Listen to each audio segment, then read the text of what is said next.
গল্পের দ্বিতীয় অংশের জন্য অপেক্ষা করার জন্য সবাইকে ধন্যবাদ। আজ নিয়ে এসেছি বৃষ্টির রাতে রহিম কাকার সেই গল্পের দ্বিতীয় অংশ। আসসালামু আলাইকুম, আমি এজাজুল হক, আপনাদের স্বাগতম জানাচ্ছি আজকের ভূতের গল্পে। সবাইকে এতক্ষণ অপেক্ষা করার জন্য ধন্যবাদ। গল্পের দ্বিতীয় অংশ। বিয়ের উদ্যোগ নেওয়া হয়। এবার পছন্দ করা হয় পাশের গ্রামের আরেক মেয়ে, নাম তার মায়া। মেয়ে দেখতে শান্ত শিষ্ট, কদাচিৎ কথা বলে, চোখে মুখে যেন একরকম বিষণ্ণতা। সবাই বলল হয়তো লাজুক মেয়ে, তাই বলেই এমন। বিয়ের দিন বর্ষার শেষ রাত, আকাশে ঝিরঝিরে বৃষ্টি, ঠান্ডা বাতাসে বাতি কাঁপছে। তখন তার সময় বিদ্যুৎ ছিল না। হাড়িভাঙা গ্রামে কখনো বিদ্যুৎ আসেনি। হারিকেন আর কুপির আলোতেই বিয়ের আয়োজন।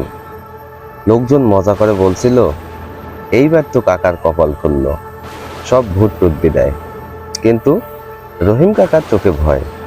তিনি হালকা কাঁপছিলেন, পানের রসও মুখে শুকিয়ে যাচ্ছিল। বিয়ের শেষ হয়, রাত বাড়ে।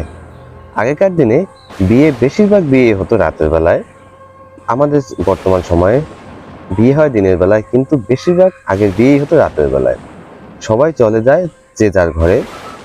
বাসর ঘরে একটাই কুপির আলো, জানালা দিয়ে ঠান্ডা বাতাস ঢুকছে। মায়া চুপচাপ বসে আছে বিছানার মুখ নিচু করে। রহিম কাকা ধীরে ধীরে ঘরে ঢোকেন। তার পা কাঁপছে, কিন্তু নিজেকে বুঝিয়ে বলেন সবকিছু ঠিক হয়ে যাবে। তিনি মায়ার সামনে গিয়ে আস্তে করে বসেন, মুখে একটা হাসি আনার চেষ্টা করেন। বললেন, তুমি কেমন আছো? ঘর পছন্দ হয়েছে? মাথা নিচু রেখেই বলেন, তুমি কি আমাকে চিনতে পারো না? এই প্রশ্নটা শুনে রহিম কাকার বুকের ভেতরটা ছ্যাঁত করে ওঠে। ঘরের বাতাস ভারী হয়ে আসে। তিনি কাঁপা কাঁপা গলায় বললেন, কি বলছো তুমি? মায়া আবার মাথা তোলে। সেই মুহূর্তে হারিকেনের আলোয় তার মুখটা স্পষ্ট হয়। সেই চেনা মুখ, বিকৃত মুখ, ভেজা সাদা শাড়ির সেই নারী, যাকে তিনি খালের পাশে দেখেছিলেন। চোখ দুটো লালচে, ঠোঁটের কোণে সেই ঠান্ডা হিংস্র হাসি। তিনি ভয়ানক আতঙ্কে উঠে দাঁড়ানোর চেষ্টা করেন, কিন্তু পা যেন শক্ত হয়ে গেছে। মায়া ধীরে ধীরে বলে ওঠে, তুই আমাকে ফিরিয়ে দিলি, আমাকে শ্মশানে কান্না করতে হলো, অজগর হয়ে তোর সামনে যেতে হলো, তাও চিনবি না? রহিম কাকা হঠাৎ মনে করতে থাকেন, বছর 4 আগে শ্মশানের পাশে সেদিন সাপ ভেঙে কাঠ ছুঁড়ে মেরেছিলেন। সেদিনই তার জীবনে ঢুকে পড়ে এই অস্তিত্ব। সেটি কোনো সাধারণ সাপ ছিল না, ছিল কোনো অতৃপ্ত আত্মা, যে রূপ বদলে ছায়া হয়ে, মাতা হয়ে, অবশেষে মায়া হয়ে ফিরে এসেছে। মায়া ধীরে ধীরে রহিম কাকার গলার দিকে হাত বাড়ায়। ঠান্ডা বরফ শীতল হাত যেন রক্ত জমিয়ে দিচ্ছে।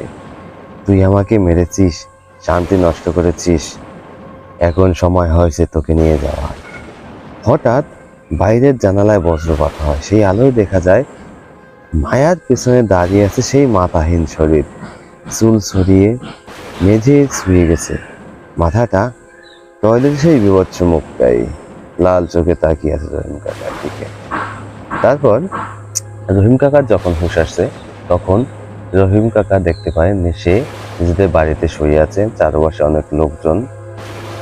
তারপর রহিম কাকার সঙ্গে কি হয়েছিল যদি আপনারা জানতে চান, অবশ্যই কমেন্টে জানাবেন। আমি বাকি অংশ সংগ্রহ করার চেষ্টা করব। ধন্যবাদ সবাইকে। আসসালামু আলাইকুম।